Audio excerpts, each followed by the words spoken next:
Assalamualaikum warahmatullahi wabarakatuh.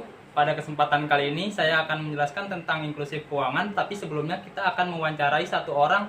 Apa sih itu inklusif keuangan? Apakah dia tahu atau tidak? Mari kita coba wawancarai. Halo, Assalamualaikum. Salam. Bro, lagi ngapain bro? Lagi main nih. Main apa tuh? Biasa main PS. Boleh minta waktunya sebentar? Iya, ya. Lu tahu nggak sih apa itu inklusif keuangan? Inklusi keuangan kayaknya gua nggak tahu deh apa itu. Kalau ruang lingkupnya sendiri tahu? Nggak tahu. Apa? Oke, kalau nggak tahu, kita lihat saja video berikut ini.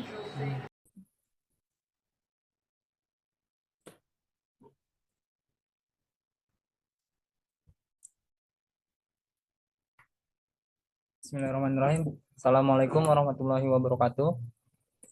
Pada kesempatan kali ini, kita akan membahas tentang keuangan inklusif. Di sini saya mengambil dua topik, yaitu pertama ada ruang lingkup keuangan inklusif, yang kedua strategi nasional keuangan inklusif. Pertama-tama, perkenalkan, nama saya Muhammad Ridwansyah dengan NIM 2110116039 dari Prodi Ekonomi Syariah.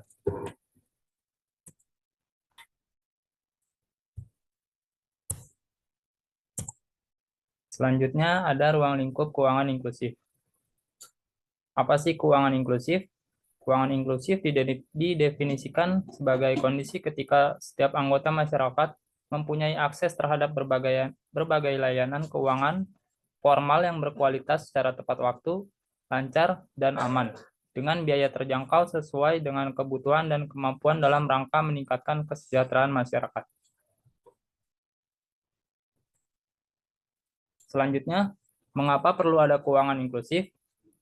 Berbagai alasan menyebabkan masyarakat dimaksud dengan menjadi urban dari sisi supply atau penyedia jasa maupun demand atau masyarakat, yaitu barrier mahal, information barrier atau tidak mengetahui, desain produk barrier atau produk yang cocok, dan channel barrier atau sarana yang sesuai.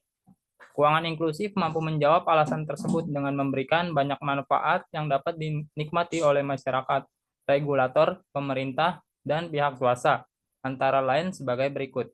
Yang pertama, meningkatkan efisiensi ekonomi. Yang kedua, mendukung stabilitas sistem keuangan.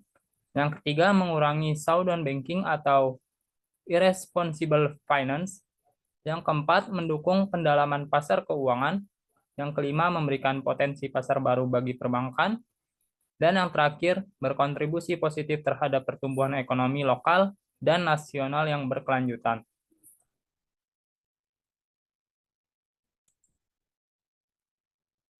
Selanjutnya, kita akan membahas topik terkait strategi nasional keuangan inklusif. Di sini saya membagi 3 subbab. Yang pertama ada pilar strategi nasional keuangan inklusif. Yang kedua, keuangan inklusif dan stabilitas sistem keuangan. Yang ketiga ada peran Bank Indonesia dalam keuangan inklusif.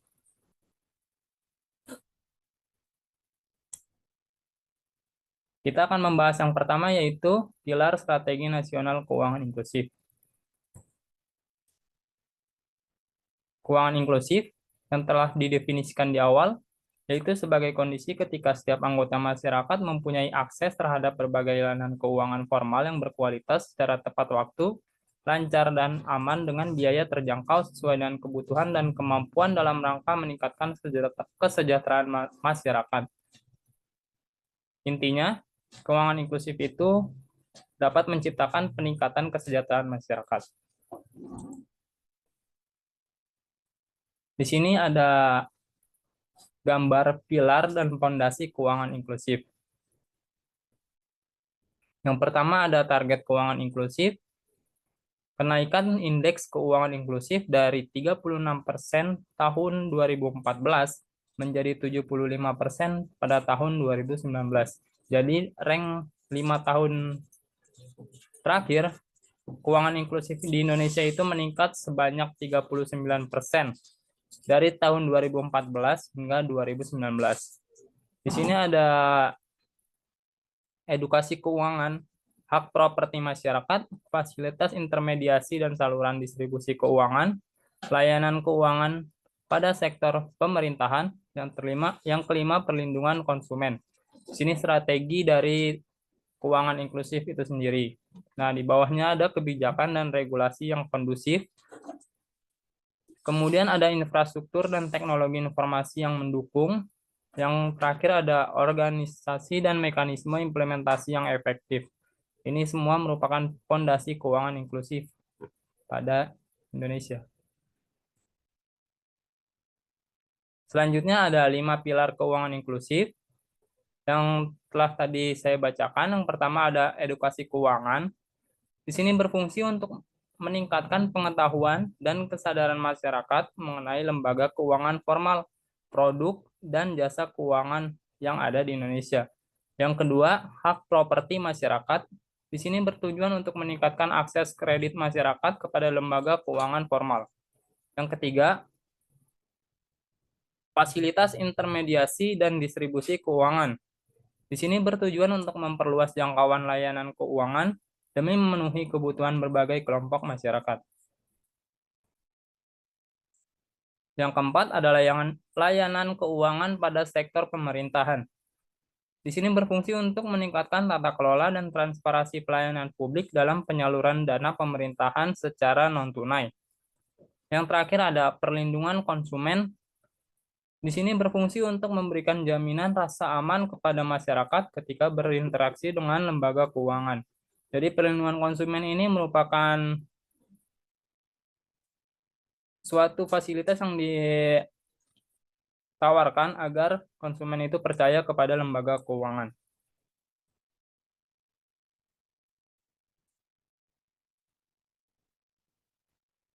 Selanjutnya ada 3 fondasi keuangan inklusif. Yang pertama kebijakan dan regulasi yang kondusif. Yang kedua ada infrastruktur dan teknologi informasi keuangan yang mendukung. Yang ketiga ada organisasi dan mekanisme implementasi yang aktif.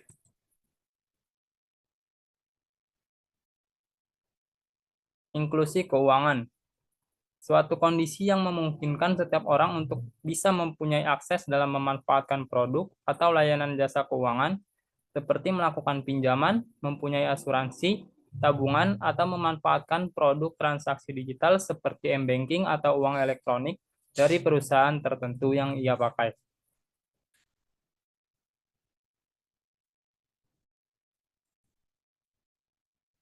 Selanjutnya ada manfaat inklusi keuangan. Di sini ada 6 manfaat dari inklusi keuangan. Yang pertama, meningkatkan efisiensi ekonomi. Yang kedua, mendukung stabilitas sistem keuangan. Yang ketiga, mendukung pendalaman pasar keuangan. Yang keempat, memberikan potensi baru bagi perbankan.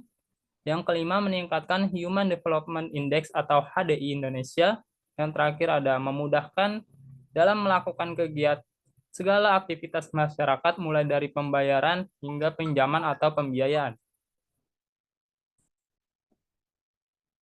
Baik, selanjutnya ada upaya pemerintah yang dapat dilakukan untuk memajukan keuangan inklusif di Indonesia. Di sini saya membagi 6 upaya pemerintah. Yang pertama itu memberikan edukasi keuangan, yang kedua menyediakan pembiayaan keuangan publik, yang ketiga pemetaan informasi keuangan, yang keempat fasilitas intermediasi dan saluran distribusi, yang kelima memberikan perlindungan konsumen, dan yang terakhir memanfaatkan teknologi keuangan. Selanjutnya ada stabilitas sistem keuangan. Suatu kondisi di mana mekanisme ekonomi dalam penetapan harga, alokasi dana, dan pengelolaan risiko berfungsi secara baik dan mendukung pertumbuhan ekonomi.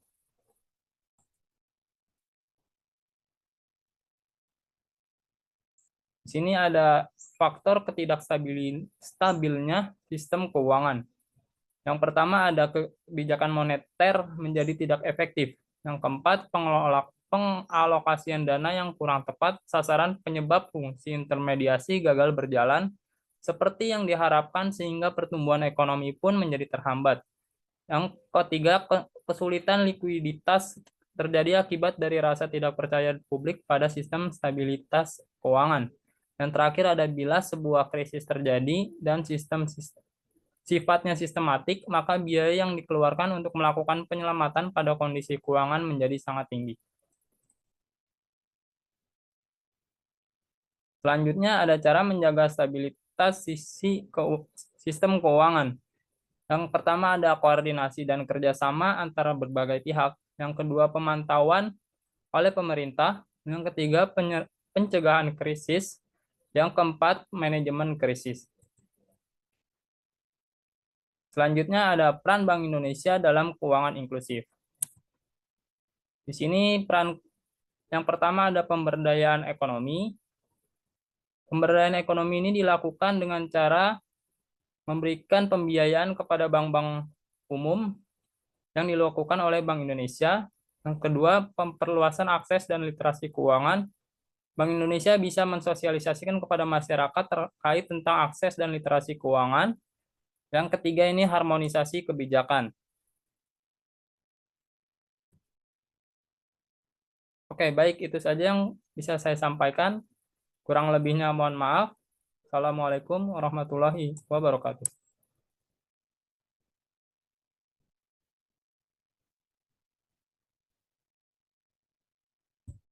Jadi itulah inklusif keuangan, ruang lingkup serta strategi nasional Indonesia dalam mengatasi inklusif keuangan. Sekian dari saya, kurang lebihnya terima kasih.